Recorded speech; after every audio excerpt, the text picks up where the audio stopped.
কি ব্যাপার বাবা? কি? কি বিক্রি করতেছো? কি বিক্রি করতেছো? গাড়ি? আমি এই গাড়িটা নিব, আমার কাছে টাকা নাই, আমাকে দেওয়া যাবে? আমার ছেলের জন্য নিব, আমার টাকা নাই, যখন তোমাকে দেখা পাবো তখন তোমাকে আবার দিয়ে দেবো, দেওয়া যাবে? হ্যাঁ, তাহলে আমি চলে যাচ্ছি।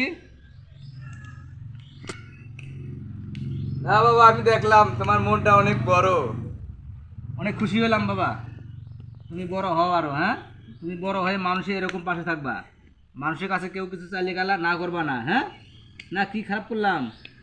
এরকম ব্যবসা করো, এরকম যদি কেউ কিছু চায় দিয়ে দিবা। আমি তোমার দেখলাম তোমার মনটা কেমন পরীক্ষা বাবা, হ্যাঁ, মনটা পরীক্ষা করে দেখলাম। তুমি পরীক্ষায় কি ফেল করছো না পাশ করেছো? পাশ করেছো, তার জন্য তোমার জন্য পুরস্কার হলো, হ্যাঁ, এই 1000 টাকা। খুশি হয়েছো না বেজার হয়েছো? হ্যাঁ, খুশি হয়েছো? আচ্ছা ঠিক আছে তাহলে, হ্যাঁ, ব্যবসা করো, তোমার মন অনেক ভালো, আমি দোয়া করি। হ্যাঁ, হ্যাঁ, ঠিক আছে, ঠিক আছে। একটা হাসি দাও তো দেখি, জোরে জোরে একটা হাসি দাও, দাও একটা জোরে হাসি। হ্যাঁ, বুঝতে পারছি তুমি অনেক খুশি হয়েছে বাবা, ঠিক আছে।